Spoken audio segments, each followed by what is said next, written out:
Καλώς ήλθατε στην Γκρίζα Γραμμή. Το θέμα μας σήμερα είναι θρησκευτικού χαρακτήρος. Θα ασχοληθούμε με τον βίο και τα θαύματα του Αγίου Σάββα της Καλύμνου.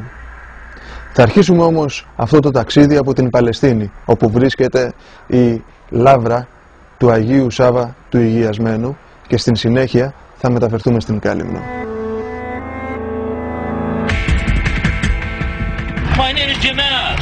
They are calling me Jimmy. My grandfather is from grandfather from Salonika. I am special driver. For the Greek people. Το κλίμα του Ισραήλ είναι μεσογειακό κοντά στη θάλασσα, αλλά στο εσωτερικό γίνεται ξηρό γιατί οι βροχές γίνονται σπάνιες.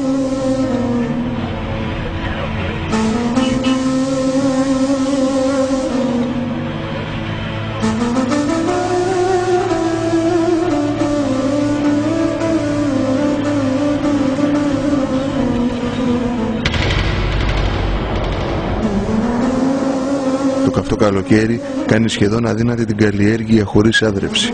Σήμερα υπάρχουν πηγάδια που χρησιμοποιούν τα υπόγεια νερά και με αυτά μεταβάλλουν κατάξερες εκτάσεις σε παράδεισο. Ανατολικά της Μονής του Αγίου Θεοδοσίου και σε απόσταση 8 χιλιόμετρων βαθιά στην έρημο της Ιουδαίας βρίσκεται χτισμένη η Μεγάλη Λάβρα, η Λάβρα του Αγίου Σάββα. Η μονή αυτή ιδρύθηκε από τον ίδιο τον Άγιο Σάββα, όταν σαν ερημίτης εγκαταστάθηκε σε σπήλαιο στα ανατολικά του Πύρινου ποταμού το 479 μετά Χριστό και το οποίο διατηρείται μέχρι σήμερα. Σε αυτό παρέμεινε 12 ολόκληρα χρόνια ασκούμενος. Από εδώ δέχτηκε κάποια ημέρα την κλήση από την Υπεραγία Θεοτόκο να περάσει στην απέναντι όχθη και να οικοδομήσει λάβρα, εκεί που έβλεπε πύρινον στήλο, επειδή οι μοναχοί γύρω από αυτόν γινόταν όλο και περισσότεροι. Πράγματι, αφού πέρασε απέναντι, βρήκε σπήλαιο σε σχήμα εκκλησίας και την καθιέρωσε προς τιμή του Αγίου Νικολάου και καθαγιάστηκε από τον Πατριάρχη Ιεροσολύμων Σαλούστιο την 12η Δεκεμβρίου του 491 μετά Χριστό. Η εκκλησία αυτή ονομάστηκε Θεόκτιστη και διακρίνεται σε 3 παρεκκλήσια.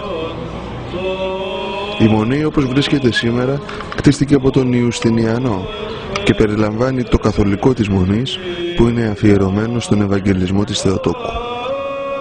Η ανέγερση του ναού κράτησε 20 χρόνια και καθαγιάστηκε την 1η Ιουλίου του 502 μετά Χριστό. Ο ναός είναι ρυθμού βασιλικής με τρούλο και είναι διακοσμημένος με σπουδαιότατες στιχογραφίες. Στο δεξιό μέρος του ναού υπάρχει κουβούκλιο, στο οποίο φυλάγεται το Άγιον Σκήνομα του Οσίου Σάββα του Υγειασμένου.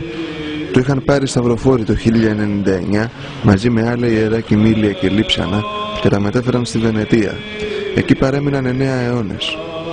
Ο Άγιος Σάββας εμφανίστηκε το 1965 στον Πάπα Παύλο και ζήτησε με έμφαση να γυρίσει πίσω στην Παλαιστίνη.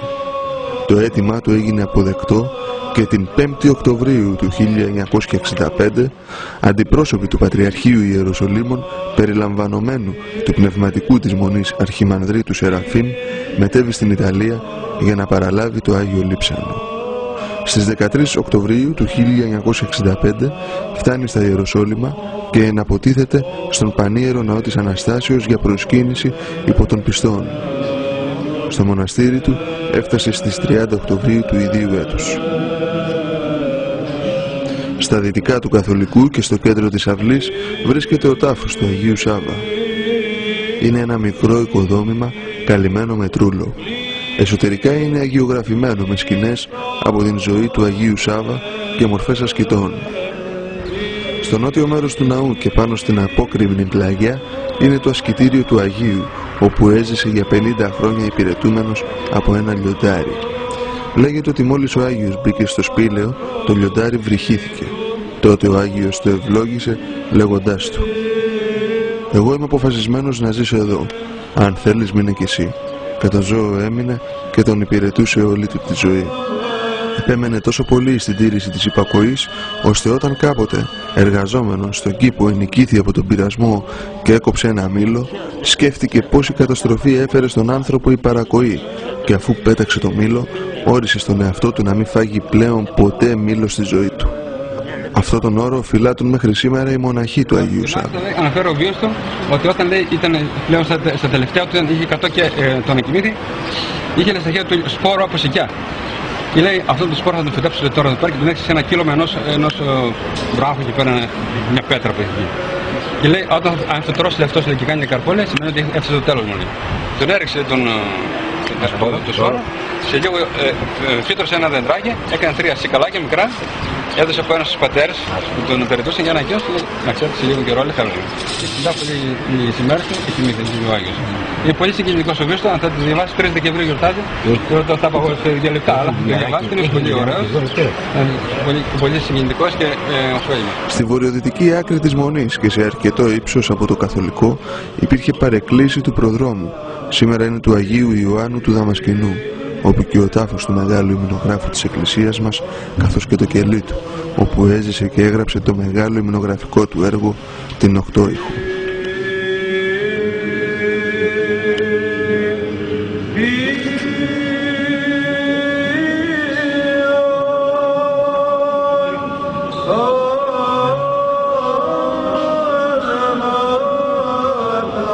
Τουλάχιστον 23 Ορθόδοξοι Άγιοι έχουν βρει σε αυτό το μοναστήρι ένα πρόσφορο περιβάλλον για την πνευματική τους πρόοδο και αύξηση.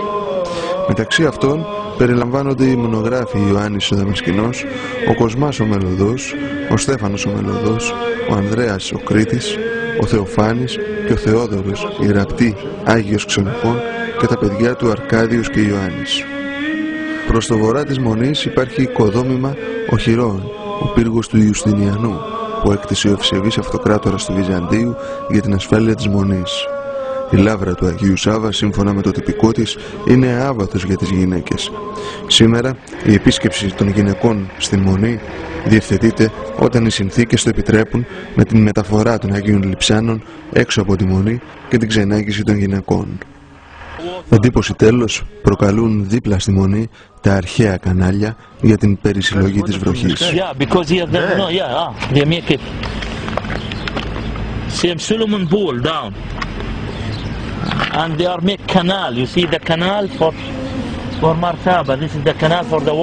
Οι δεξαμενές του Σολομόντος βρίσκονται μεταξύ της Βιθλεέμ προς τη Χευρώνα. Αυτές αποτελούν μεγάλα εδρευτικά έργα που εξασφαλίζουν νερό στην Ιερουσαλήμ.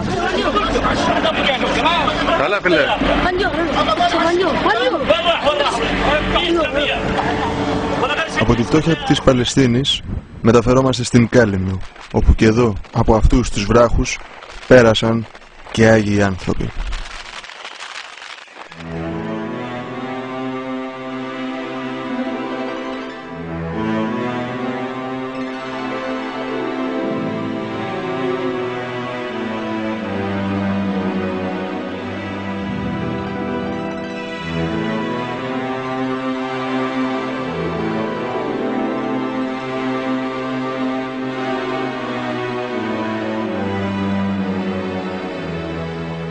Ο Όσιος Σάββας ο Νέος, κατά κόσμο Βασίλειος, γεννήθηκε το 1862 στην Ηρακλήτσα της περιφέρειας Αυδήμ της Ανατολικής Θράκης από πτωχούς και απλοϊκούς γονείς, τον Κωνσταντίνο και τη Σμαραγδή. Ο Βασίλειος μεγάλωσε έχοντας βαθιά πίστη και μεγάλη ευσέβεια και προσπαθώντας να μιμηθεί την άσκηση των Αγίων της Εκκλησίας μας. Σε ηλικία 12 ετών, ο Άγιος Σάββας διαπίστωνε καθημερινά ότι το επάγγελμα που ασκούσε δεν ήταν στα μέτρα του και ποθούσε μία άλλη ζωή. Ήθελε να ζήσει μόνο για τον Χριστό και να ακολουθήσει την οδό της μοναχικής πολιτείας. Έτσι έλαβε πλέον την αμετάκλητη απόφαση να φύγει, εγκαταλείποντας τα εγκόσμια.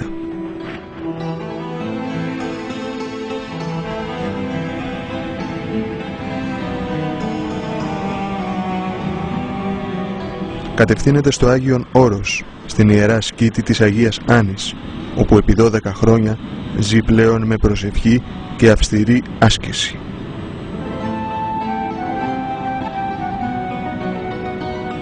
Έντονη ήταν και η επιθυμία του Οσίου να επισκεφθεί τους Αγίους Τόπους, την οποία πραγματοποιεί αφού πρώτα διέρχεται από την γενέτειρά του. Δέος τον καταλαμβάνει καθώς αντικρίζει τον Πανάγιο Τάφο. Ελπίζοντας πάντα στη βοήθεια του Θεού, εισέρχεται στην Ιερά Μονή του Αγίου Γεωργίου Χοζεβά, όπου έπειτα από τριετή ενάρετο βίο κήρεται μοναχός το 1890 και αργότερα το 1894 αποστέλλεται από τον ηγούμενο της Μονής Καλίνικο στη σκήτη της Αγίας Άννης κοντά στον Αρχιμανδρίτη Άνθιμο για να ασκηθεί στην αγιογραφία.